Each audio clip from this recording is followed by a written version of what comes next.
Hello, everyone. It's Matchbook Horse Racing podcast time. It's another Group 1 weekend with the July Cup coming up on Saturday. That is the race we're going to be starting with. It's called Super Saturday. It's fairly mad. There's loads of racing. I think we've got 11 races we're going to preview between Ascot, between York and Newmarket, and there's plenty going on. The team amassed this week is a good team as well. Micheál, Deasy, Charlie Poste, and Donn McClean. And Deasy's looking for all Ireland tickets. I don't know what that means. What does that mean, Dees? Cork are in the All-Ireland hurling final the weekend after next, and I would like tickets. And if anyone can get me tickets, they can get €500 into a Matchbook account there. Just contact producer Dan straight after this. Yeah. That's not actually true, is it? That's not actually the case. Dan, producer Dan is typing on the chat. Good, but if anyone can get DC All Ireland tickets, then let us know. That'd be great. 7 or 8, please. Thanks. Just the 8. Just the 8. He's pretending he's got that many friends. Donn McClean, Charlie Poste also along. The usual, don't forget to like and subscribe, please, because it makes it easier for you to take in all of our content across all sports. And it's the best no-cost way of supporting this podcast. Right, July Cup, here we go. There's a real team steam here in the form of Jassor. I followed the other guys in. It's purely Charlie Poste price related. I did actually support him at Ascot and back him at Ascot, where it all seemed to go a little bit wrong. And that stiff 6, I thought, found him out a little bit as well. That just the price differential between him and Inisherin now, I'd be more confident of getting Jassor into the 3 than I would necessarily of backing Inisherin to win at 15.0 Jassor. Yeah, completely agree with that, Tom. As in, for me, I just thought 15.0, it's way too big. He obviously won the July Stakes as a 2-year-old over the course and distance. He was seriously impressive that day. And yeah, for all that he won the Commonwealth Cup trial at Ascot, I just thought the same thing. I thought he had to challenge out on the wing in the big one itself. And it just looked to me like he didn't see it out. I thought back at this, the July course, over 6 furlongs, I just thought it was set up, if there's loads of pace, for him to be the real closer at the business end of the race. 3-year-olds have a really good record in this Group 1 as well. And when you've got sort of, I think it's about 3.5 in a share and 15.0 Jassor, to me, it's a no-brainer that he's the one that you want to be with, and you can back him in the place market as well if you want to. And Clavcox had a win at the track yesterday. Dees? Yeah, nothing really to add. You spot on there. Price is too big for a 2.5 length defeat at Ascot. And I would say, like, if it's your kind of thing, I'd say back him today, because people will cop onto this and he'll go off half the price. So, Jassor, strong punt on him. Another price for you, Donn McClean. Yeah, I thought Swing Along was overpriced, Tom. I think she's got lots in her favour. She's only run at Newmarket once. It was in the Cheveley Park Stakes as a juvenile on the Rolling Mile course, obviously.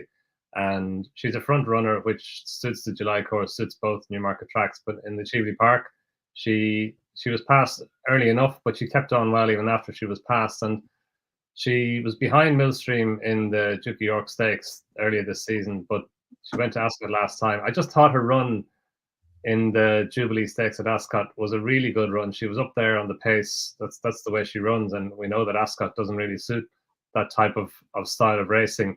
And the sectionals tell you as well that it was a race in which it probably was an advantage to be prominent. And I thought she did well to keep on as well as she did. She was only beaten a half a length in the end by Cadem, who came from well back, and the other horses who raced up with the pace with her, they all faded. Now, she does go well at Ascot, so it wasn't surprising that she would run a big race at a big price. She ran a massive race in the Commonwealth Cup last year as well.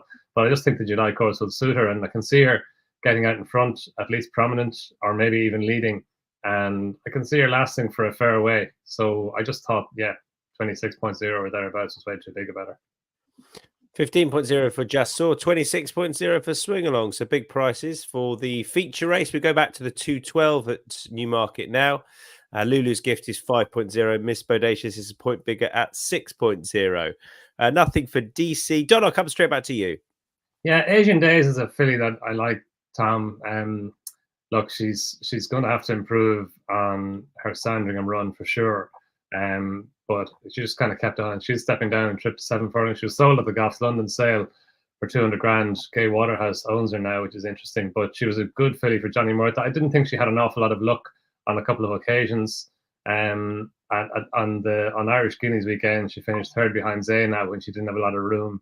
on the inside rail. And then last time she finished second behind Everlasting in a listed race at Navan, the Kayunga Stakes. And look, Everlasting was well beaten yesterday at Leopardstown, but Blue Drum and Zenga finished just behind her, or just behind her in that Navan race. They both enhanced the form. So I'd give her a chance. I think she's a wee bit overlooked, maybe on the back of her Sandringham run. She's having a first run now for Jane Chapel-Hyme.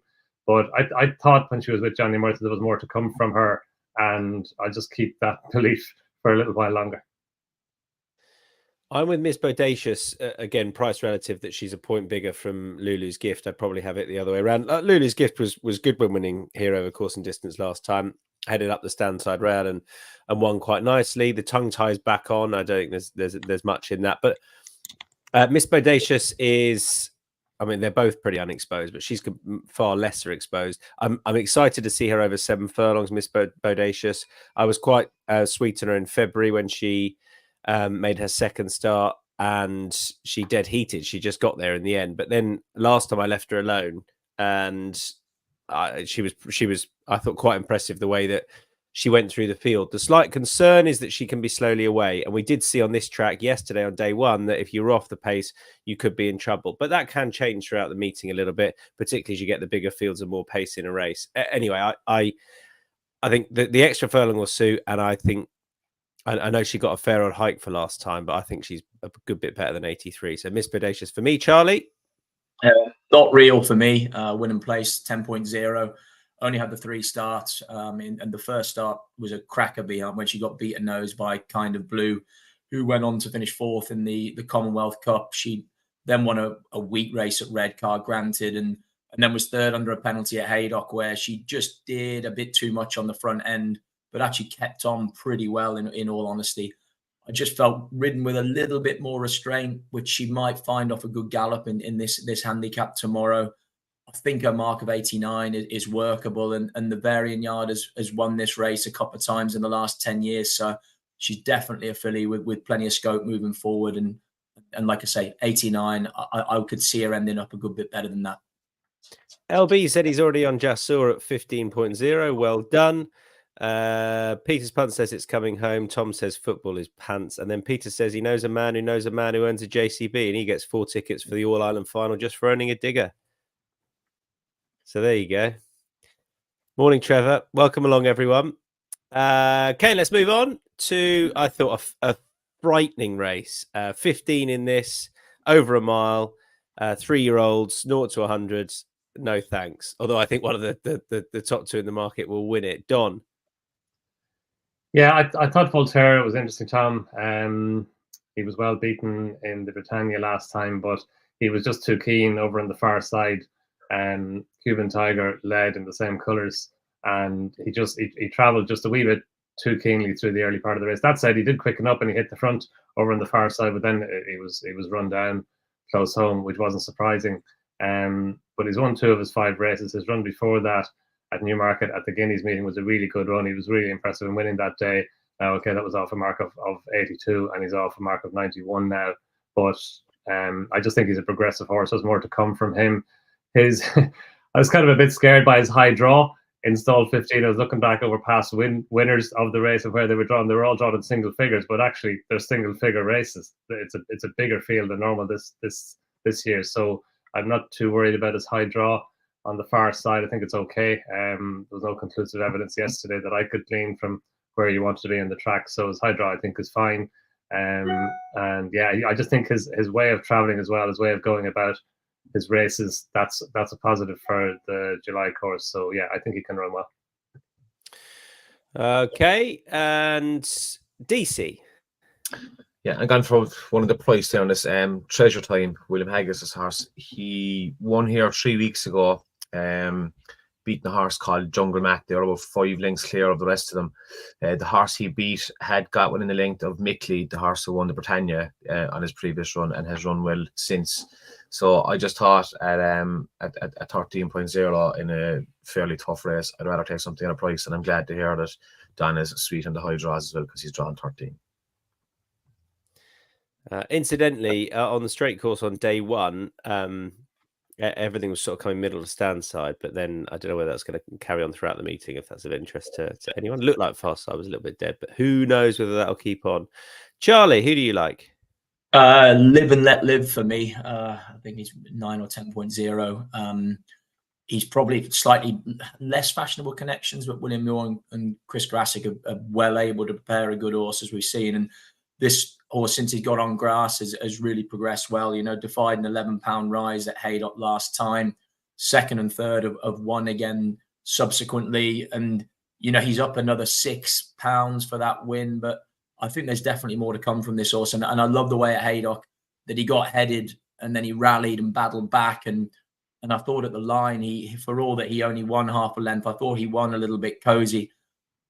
I completely take what you guys are saying about the ones at the head of the market possibly might dominate this, but I just wanted to be something with something that I could back, win and place. And this is a horse that is very progressive. And like I say, looks like, you know, for all that he is going up the handicap, but I think he again has scope to go beyond a mark of 89. And yeah, I think if he gets out in front, I just don't see any reason why he isn't going to be there at the business end. Volterra, Live and Let Live, Treasure Time going up in that 250 at Newmarket. The 325 is the Superlative Stakes. And unbelievably, three of us with a bet have gone for Pental Bay. I guess the theory, Don, is that an absolute hammering by the superstar filly at Ascot is good enough to put him on the premises here at 10.0. Again, it was a me, can I get him in the 3? Definitely. Yeah, I just think the form of the Chesham is working out really well, whereas the form of the two at the top of the market, their races, it's not working out well. Like Ancient Truth, he could take a big step forward from his run at Newmarket the last day, but the runner-up Invited got beaten at Newcastle next time. Columnist ran a big race to finish third in the Coventry Stakes, but Electrolyte was pretty well beaten in the July Stakes yesterday. For all that, Electrolyte was fairly weak in the market yesterday. And Pental Bay, yeah, like he stayed on well to take second place behind Ned's Story. She was in the distance, but the third horse, Brian, won at Newbury really impressively yesterday. The fifth horse, went and won at Kempton on Wednesday.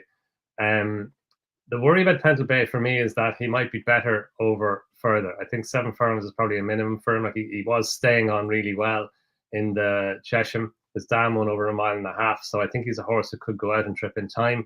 But I thought he should have been a fair bit closer to the top of the market than he is. So yeah, I think it's the value of the race. And is it you, Charlie, sitting it out? Yeah. Dees, what do you want to add? Not much really. Just exactly what you said. I think his price is too big for what he's done so far. Maybe it's because he's changed by George Boy, but even like his first race there, he was well back for it. Won it. He was sold after, but the few of the horses that finished behind him in his first race, they've all hit the frame, come second, third, that kind of stuff. So it was a decent maiden, and he's trained on. Yeah, so like, I think he's definitely worth a bet to hit the frame in this at least. All right, Pental Bay is the team steam at 10.0 in that. The Bunbury Cup over 7 furlongs is the 4 o'clock.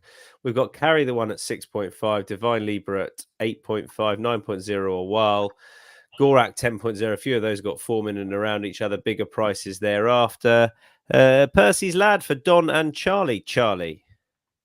Yeah. I mean, again, but he's maybe a little bit more exposed than some in this race, but I thought he's looked better than ever this season. You know, he bumped into one first time up this year on the Rolling Mile. Then he was really good at Chester from a wide draw, had to use plenty of speed, which he has in abundance to get out, and dominated and was never headed. And then at Ascot last time behind the English Oak, had no chance from his draw.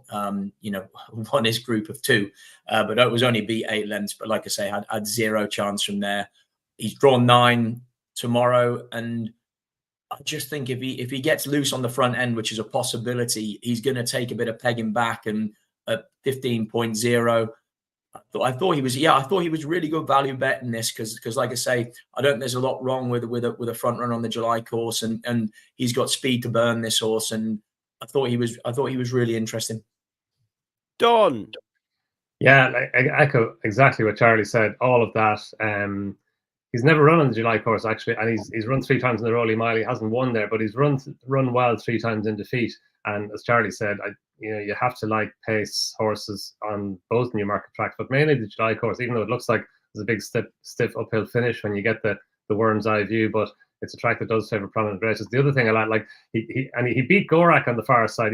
He was brave, as Charles said, a group of two, but Gorak looked like he was going to get to him, but he stuck on really bravely and just held on from him on the far side at Ascot. So that to me showed a lot of tenacity. And the other thing is the Kubler's horses, they're in tremendous form. They've had 7 winners from the last 16 runners, a strike rate of 44% in the last 2 weeks. So yeah, I think he's got plenty in his favour. DC, who do you like? I'm taking a big chance on Little Levi. Again, he's got good course form now. He doesn't have great form over 7 furlongs, but I'm hoping that he's a little bit older now and a little bit wiser. He can settle in. He'll be up with the pace. He's well known for kind of just going out in front and making all. So I'd be quite happy to see him getting out in front and going for it and get a good run for money off 13.0. I'm going to take 2 different pace angles in the race. First of all, I think Carry the One is, I know it's so obvious, but he did incredibly well to win here a couple of starts ago, coming from way off it, although only on a short head. I mean, last time to get to within 4 lengths of English Oak, given where he was outrageous. The key, I think, is that he's not going to, I cannot see how those that finished behind him at Ascot and indeed at Newmarket, Gorak and Divine Libra, are going to reverse that form.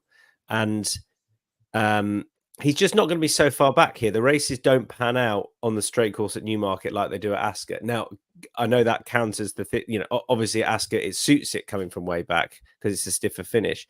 But he had so much ground to make up. He's never going to have this much ground to make up. And you do get horses to come from a little bit off it. I mean, God knows how, but a couple of years ago, Bless Him won it, who's a hold-up horse. Biggles was sort of mid-div last year. So he, for all it can suit a front runner, I feel like Carry the One is still enough in the price at 6.5, clearly well enough treated to have a go at. I definitely want him on side.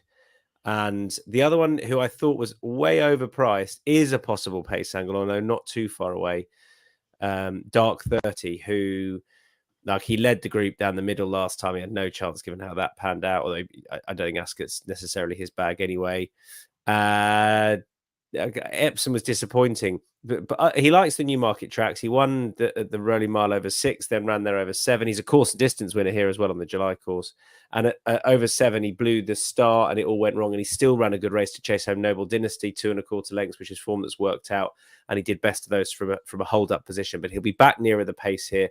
He's way overpriced, I thought, at 23.0. Yes, he needs a career best, but like he's only 4 and he looked progressive going into Epsom. So Dark 30 at a price and Carry the One, I thought was pretty solid. York, we go for the John Smith's Racing Handicap. This is over a mile. It looks pretty tricky. A load of the usual suspects. In fact, we're putting up 3 of them who know how to win over this course and distance. Don, you can start. Yeah, I think you go to York Northern Express. He's always a starting point for me anyway. He goes so well at the track. And I just think his last 2 runs have been very good. I thought he did well to get to within a neck of Point Linus in the Hamilton Handicap at the Danton meeting. And then last time, I thought he ran really well in that Buckingham Palace over 7 furlongs. Look, he seems equally adept over 7 furlongs in a mile, but I just think now a mile is probably suiting him better. He sees out a mile well. And I think that's probably a positive for him that he's going back up to a mile. Back at York, he's ground versatile. He goes well and good to firm or good to soft, so he won't mind a little bit of ease in the ground. That it appears that there is a little bit of ease in the ground at least. And yeah, I just think he's going to be able to run his race. He's 3 pounds higher than he was when he got to within a neck of Point Linus, who led all the way. I think that's fair. Yeah, I just think he goes into the race in good form, and he loves York. Yeah, as does the horse that I'm putting up, who I'll come to, and the horse that Charlie's putting up as well, who I got very close to. Charlie. Yeah, blue for you, for me. Like yeah. I mean, as we've all sort of done, we've gone with York specialists, and this horse definitely saves his best for York. You know, he ran a really good race first time up this season in the race Donn was on about behind Point Linus, finished 4th on that occasion, beat 5 lengths. And, you know, somehow he now pitches up back here £5 lower for 2 runs at Epsom and Ascot, where, you know, at Epsom he ran okay. At Ascot he was disappointing, but It's more the fact that he returned to this venue. He won this race last year off 99. He's £4 lower on this occasion. I just thought he was really obvious that he's surely going to pitch up and run a massive race. I am going for another course and distance winner, the former Brunch, who hasn't won for a little while. Like he's 7 now, but off a mark of 92, I think he's got to be backed. And if you look at his last run at York, he got to within 4.5 lengths of Spirit Dancer. And the second is rated £10 higher as well. And Brunch is rocking up here off £9 lower. Now, he might not be the same horse, but at Nottingham a couple of starts ago, he was only beating a length and a quarter and keeping on. Newcastle was disappointing. Maybe it was the track. I don't know if he's got form on that surface. Well, he's 2 from 4 on the all-weather, but I don't know. I need to fit the case somehow. But he ran crap last time, yes. However, there was promise at Nottingham before that, and off a mark of 92 at basically his favourite track with a bit of pace on. I thought at 13.0 he had to be backed. Deasy. I've gone for a different kind of course specialist. I've gone for the Crisfords. They have an unbelievable record at York. They have a 29% strike rate for all their horses. And you'll be up, I think it's 180 pounds if you're a tenner on them all, just blind backing them. So I always keep an eye on him, and I like this horse, Telemark. He's second favourite now. He's a 3-year-old. He's kind of been thrown in the deep end here now. This is only his third handicap start. But he went off favourite for the Horace Hill last year. He was very well back at the end of the season. In his first run in September, he was out late. Completely blew out in his first race at Newbury, but got up, won well the last time at Thirsk a couple of weeks ago. He's in here now. He's up £5. He's in here off 97. I just thought he was a very interesting runner. And like again at York, all these horses have run here loads of times. I just thought I'd take a bit of a different angle into it. He is 7.5. I'd probably just go off from win only. That's us. 4 different horses at fair prices as well, going up in the opener at York. Brunch, Northern Express, blue for you. Telemark. The City Wall Stakes is next. Nothing for me. Donn, you like a previous course winner? Yeah, back to the York element. Starless, yeah. Look, he ran in the Commonwealth Cup last time at Ascot. It was just probably too much from 6 furlongs, and into a Group 1 race was just too big a step. But his previous run was at York when he was seriously impressive in winning over the course and distance over 5 furlongs. And Lethal Nymph, who he beat into second place, didn't run badly in the Rockingham here on Irish Derby weekend. Finished third, I think, but ran well. Look, he's into a listed race now, up out of a handicap, but he was in Grade 1 company last time. He was only beaten 8 lengths by Inisharan in the end, and under conditions that probably didn't suit him ideally. So yeah, I'd prefer to be drawn a wee bit lower. He's installed 8, a wee bit further towards the centre. He was installed 1 when he won over course and distance, but I just think he's a progressive horse. He's only 3. There's every chance that he'll take another step forward now, and he's competing under conditions that are close to optimal for him. Just interesting note on Yefimenko. Geraldines sending her over. It's not like Geraldines to send a horse over to York, so it's interesting that she's taking a chance. She's only run twice. She was a 1-5 shot when she won at Ballewstown there just last week, and the horse that she finished second to at the Curd the time before that, OJW Legacy, she's a progressive horse of Andy Slattery's. So just interesting to have a note of her and see how she goes. She's really unexposed, so it's interesting that Jerry's sending her over. DC. Joe Lyons hates him as sending horses to England, doesn't he? He's not a fan of it at all. I thought you'd be sure to tip him down. I'm going for Rogue Lightning. Like he was gelded there last season and went on a brilliant run, won 3 races in a row. At around this level, it finished up at the end of the season, finishing behind them Highfield Princess at Longchamp. He's had 2 runs out this season, and I mean, he's shown nothing so far to say that he still has it, but he's dropped a good bit in grade now. This is back down to listed race. He ran behind As4 at Ascot the last time. I think that this is, kind of calmer waters. We know he's a good horse, so at about 4.5, I think he's definitely worth a win bet. All right, really tricky race coming up next, but yeah, good punting race nonetheless, which is the 3:10, the John Smith's Cup. I've gone with both the Obeyed horses, Liberty Lane at 7.0 and Botanical at 9.0. I respect Haunted Dream as well. Liberty Lane is drawn in 23, Haunted Dream 24. It's not ideal. It's not an absolute out-and-out disaster. Depending on how much rain they get as well, because there's a little bit around. They might end up coming stand side, then a wide draw is no bad thing. So I don't want to put too much attention into it. Ultimately, Liberty Lane is fine with cutting the ground. Like I backed him last time at Epsom. He's the only horse I watched. It was horrific. He got no run whatsoever. Bolster got a great ride from the front, the stable companion and owner companion, but he's definitely worth supporting. I'm convinced of it. Liberty Lane, and I thought Botanical, and a course and distance winner who doesn't mind a bit of cut either, could be equally well treated. So I want both of those on side. He's probably better drawn, if you like, in 6, or you won't have too much of a hardship out the gates that Liberty Lane might. So Liberty Lane and Botanical for me. Charlie. Yeah, I mean, I've gone for one with that bolster line of form in Paradise from Alan King's-Yard. Like, he's not completely straightforward. He does hang left under pressure, but you know, he ran well at York last year behind Maharaba, the champ, over a mile and a half, and was really positively ridden on that occasion. And to me, for all that he might not have beat the winner, he just looked like he didn't quite stay.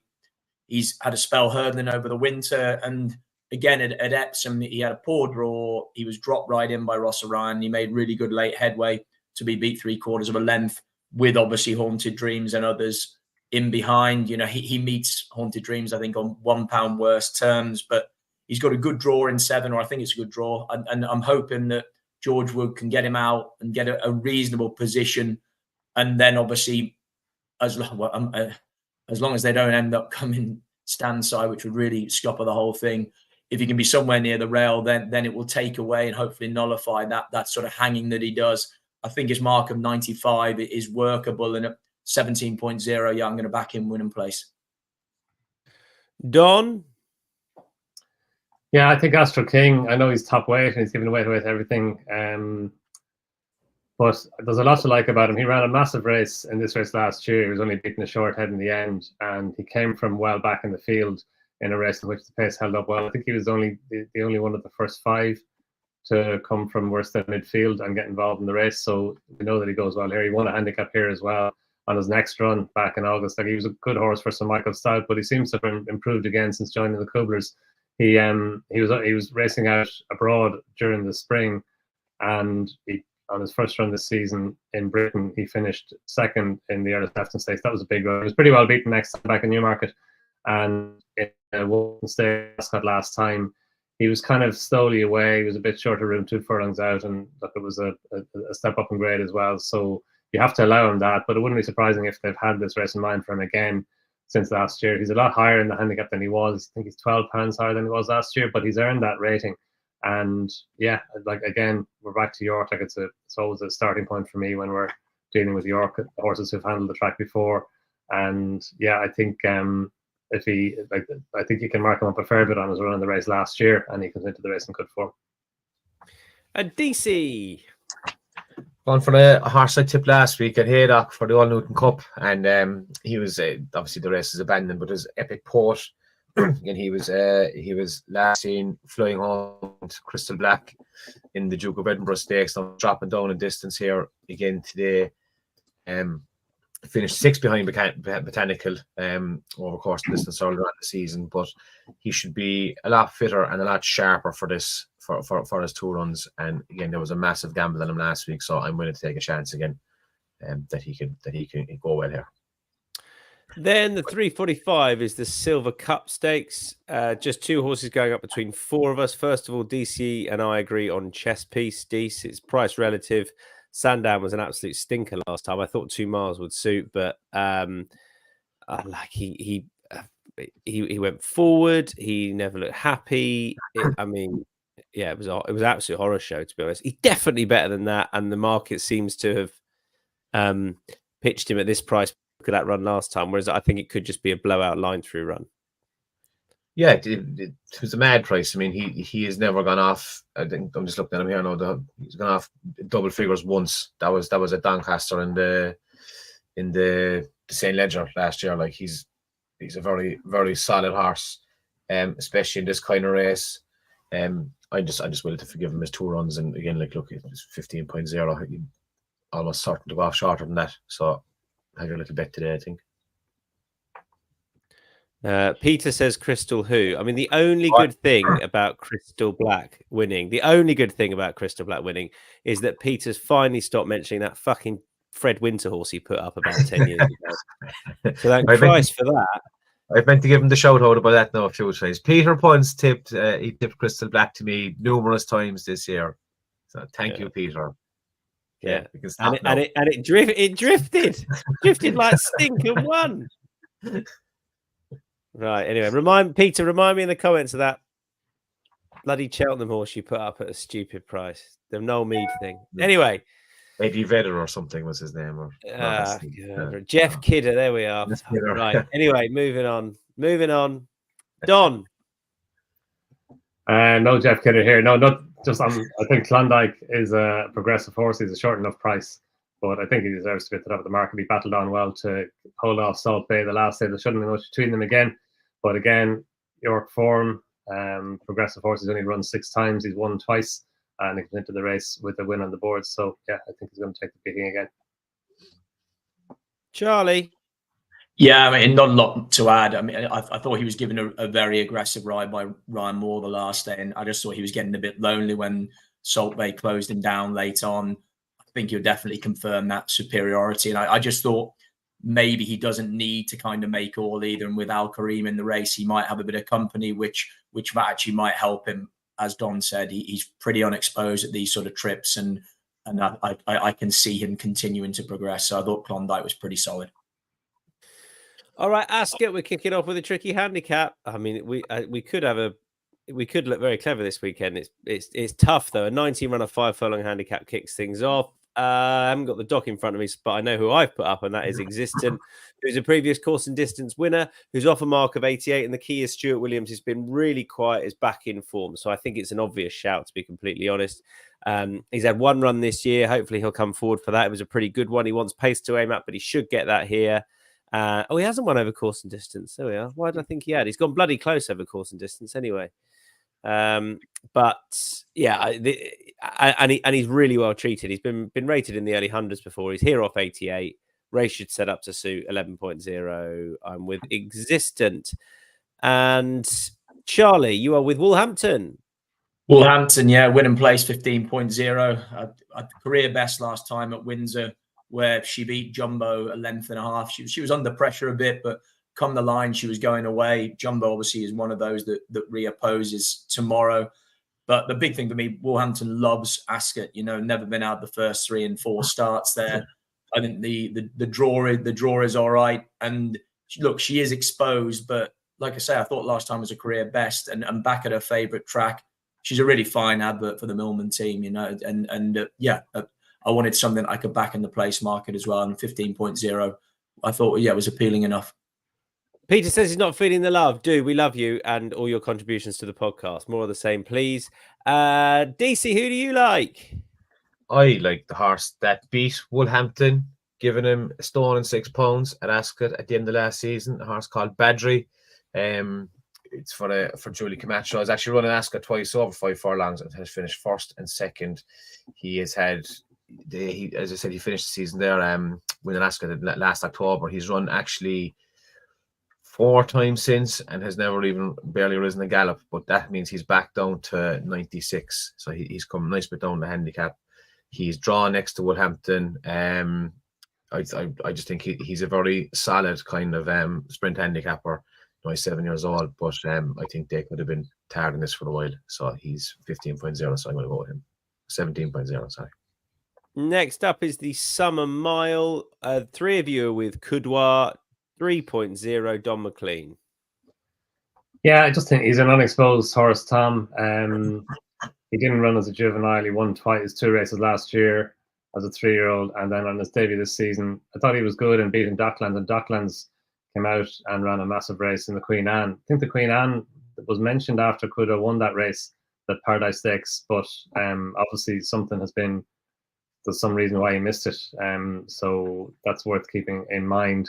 But look, he's obviously a really highly regarded horse, and I thought he did well. The pace of the race wasn't that strong the last day in the Paradise Stakes, and he came from the rear and stayed on really well to get the better of Docklands. I can see him going forward again.